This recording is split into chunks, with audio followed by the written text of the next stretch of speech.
जय हिंद साथियों, नमस्कार सभी को। स्वागत करता हूं आप सभी का अपने YouTube चैनल लक्ष्य एनडीए पे। तो आज की इस वीडियो में हम बात करेंगे एक बहुत ही ज़्यादा जो प्रॉब्लम बच्चों को इस टाइम फेस कर रहे हैं कि सर हमारा जो 12th क्लास है और एनडीए इसको हम कैसे मैनेज करें।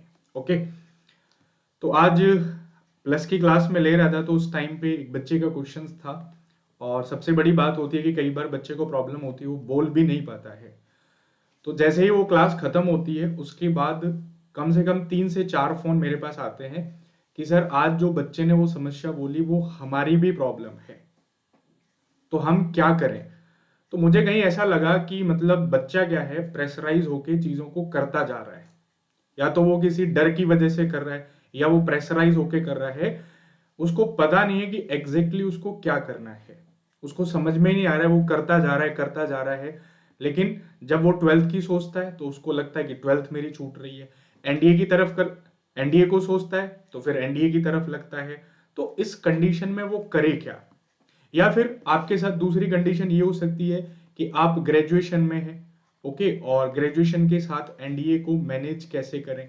चलो ये तो एक अनदर सीन है, बट ये वाले बच्चे क्या करें जिनके अभी 2 महीने बाद बोर्ड के एग्जाम है और उसके 10 दिन बाद फिर आपका एनडीए का एग्जाम है। तो भाई ये लोग क्या करें। तो जब भी ऐसी कंडीशन में फंसते हो आप, या जब भी आपके सामने ऐसी समस्याएं खड़ी होती हैं, तो इसका सॉल्यूशन निकालने का एक सबसे बेहतरीन तरीका ये है कि आप ये चूज करिएगा कि इन दोनों कामों में से आप किसको प्रेफर करोगे, यानी कि किसको आप प्रेफरेंस पहले नंबर पे दोगे। तो यदि दोनों को देखा जाए according to my point of view, तो अभी आपके लिए क्या जरूरी है।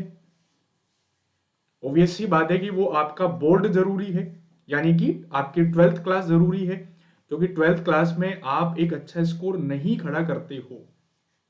ओके, क्योंकि ऐसा नहीं है कि बिना पढ़े आप पास हो जाओगे और पास होने के लिए और एक अच्छे मार्क्स लाने के लिए आपको पढ़ना ही पड़ेगा।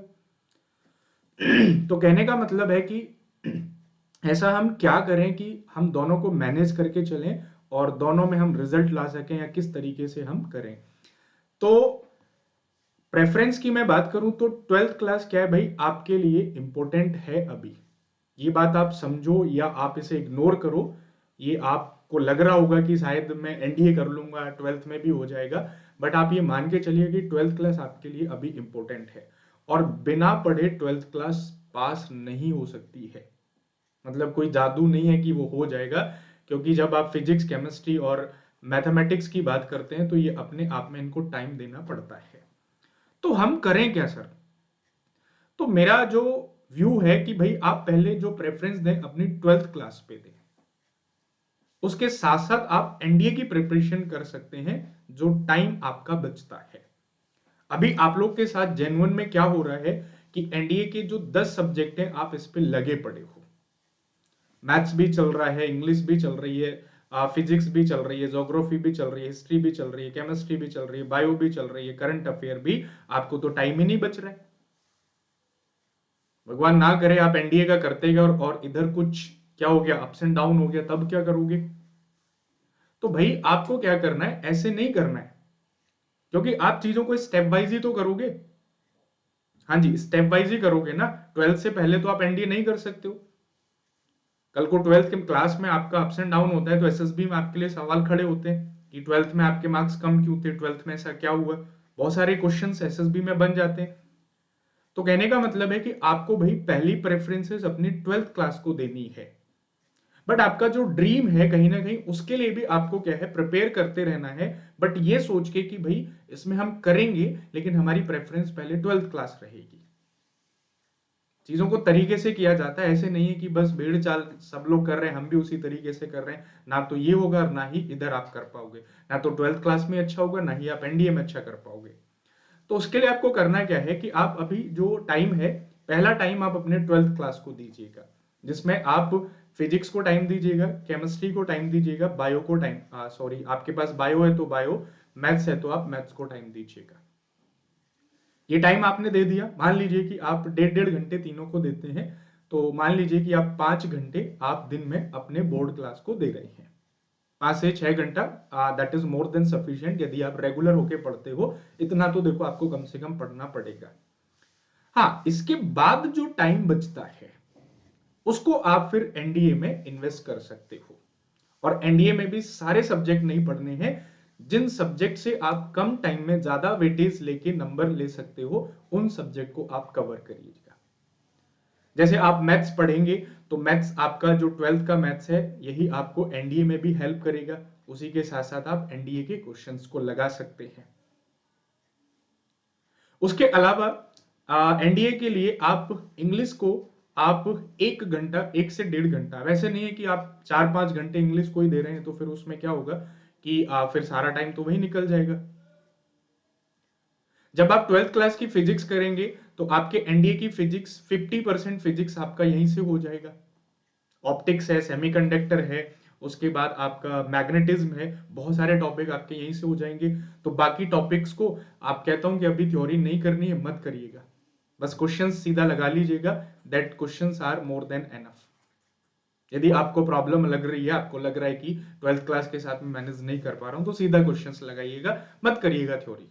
जब आपका 12th क्लास का एग्जाम हो जाए फिर से आप फुल्ली प्रिपेयर करिए उस अटेम्प्ट के लिए। क्योंकि ऐसे में क्या होगा, देखो ऐसे प्रिपरेशन नहीं होती है कि मतलब आधा इधर और आधा इधर, दोनों नाव में पांव रखोगे तो क्या होगा, ना तो इधर का रहोगे ना इधर का रहोगे। तो अभी क्या है, फिजिक्स वो जो आपने 12th क्लास में किया अच्छे से करो, दैट इज 30 to 40% आपका वहीं से कवर अप हो जाएगा 12th क्लास से ही। बाकी जो बचता है वो आप क्वेश्चंस के थ्रू कंप्लीट कर लीजिए। केमिस्ट्री पढ़ते हो, केमिस्ट्री में आप 12th क्लास का केमिस्ट्री पढ़ोगे, हालांकि 12th क्लास के केमिस्ट्री से बहुत कम आता है केमिस्ट्री का, आप बाद में, ठीक है, या फिर आपको लगता है कि मेरे पास अब टाइम है, यहां से टाइम बचा सकते हो, कहीं ना कहीं ये तो आपको मान के चलना पड़ेगा कि आपको ज्यादा एफर्ट लगाने पड़ेंगे।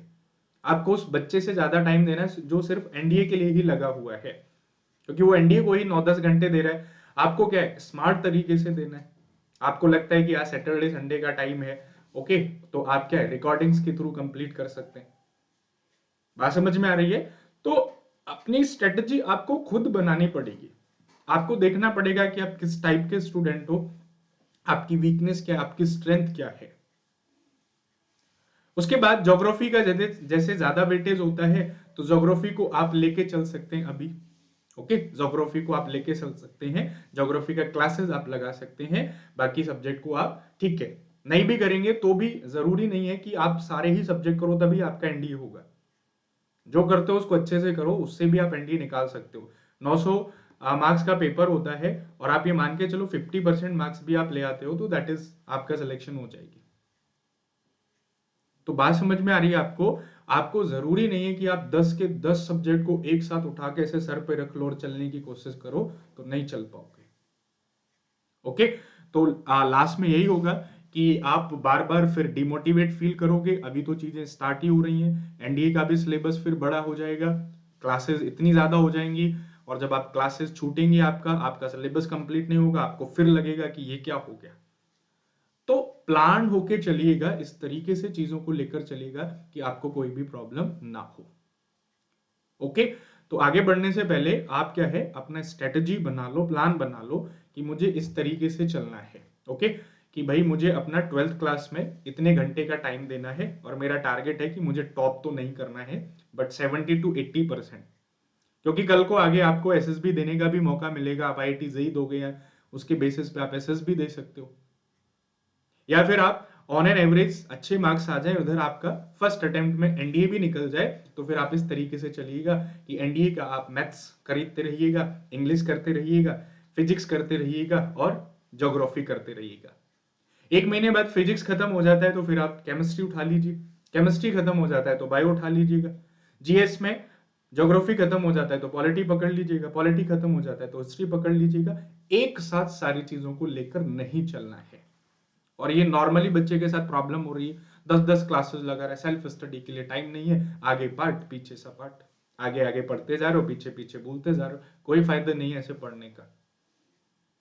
ओके, तो इन चीजों पे थोड़ा सा ध्यान रखिएगा और कमेंट करके बताइएगा कि if you are facing any problem regarding this, और कोई भी डाउट है तो भाई अपना प्लान खुद बनाओ, अपने आप को देखो, अपने बारे में जानो, अपने आप को सोचो और अपने प्लान के अकॉर्डिंग चलो। मैंने ये इस वीडियो को बना के आपको बता दिया है कि आपके लिए सही क्या है और गलत क्या है। मैं आपकी हेल्प कर सकता हूं, अपना प्लान आप खुद बनाओगे। मैंने सही गलत बता दिया कि अभी आपके लिए जरूरी क्या है। 12th क्लास ज्यादा जरूरी है, जरूरी एनडीए भी है, बट एनडीए से ज्यादा 12th क्लास जरूरी है, बिकॉज पहला टारगेट आपका वो है। बट बहुत अच्छा होगा कि आप उसको करने के साथ साथ एनडीए का एग्जाम भी निकालते हो, और ये सिर्फ निकलेगा स्मार्ट स्टडी से, हार्ड वर्क से नहीं निकलेगा। आप 10-10 घंटे एनडीए में लगे पड़े हो। बहुत सारे एग्जाम्पल दिखा दूंगा। इवन मेरे क्लासमेट, जब मेरे टाइम पे ऐसा हुआ था कि उन्होंने एनडीए के चक्कर में अपनी 12th क्लास को बर्बाद कर लिया। They got only 65 60%, 58, 65%। क्या हुआ? ना तो एनडीए हुआ, ना 12th क्लास ही अच्छी रही। तो भाई पहले स्टेप बाय स्टेप चलिए, डोंट मिस एनी स्टेप। उसके साथ आप अच्छा कर सकते हैं तो करिएगा, ठीक है। तो मैं इतना ही कहूंगा कि आप अपना प्लान खुद से बनाओ, अपनी वीकनेस को देखो, अपने स्ट्रेंथ को देखो, अपने बारे में जानो कितना कर सकते हो, और लोड लेके काम नहीं करना है। बात समझ में आ रही है? तो ये चीज ध्यान में रखिएगा। बाकी आपका बैच स्टार्ट हो रहा है कमांडो 2.1 एनडीए डिटेल बैच। जिनको लग रहा है कि अभी भी प्रेपरेशन स्टार्ट नहीं हुई है, आप ये बैच पकड़ लीजिएगा। ओके, इसमें अपना स्टार्ट कर दीजिएगा। जैसे मैंने बताया, मैथ्स, इंग्लिश, एक एक क्लास, एक जीएस का और एक साइंस का, ज्यादा नहीं, 4 क्लास। इतना भी कर लोगे ना, अच्छे से कर लोगे, तो एनडीए को निकाल सकते हो आप। जरूरी नहीं कि 10 सब्जेक्ट करके एनडीए निकालो। वो 10 सब्जेक्ट करते हैं तो फिर उसमें क्या होता है कि चांसेस बढ़ जाते हैं, क्योंकि फिर उसमें क्या होता है, हम इतने सब्जेक्ट में परफेक्ट नहीं हो पाते, तो दूसरे सब्जेक्ट से हम लीड कर सकते हैं। बट अभी के अकॉर्डिंग आपको इस तरीके से सोचना पड़ेगा, ठीक है गाइज। तो ध्यान रखिएगा इन बातों को, जो बातें बताई हैं कमेंट करके बताइएगा आपको कैसा लगा वीडियो, और शेयर और सब्सक्राइब आप करते रहिए। फिर जल्दी ही मिलते हैं नेक्स्ट वीडियो में। जय हिंद।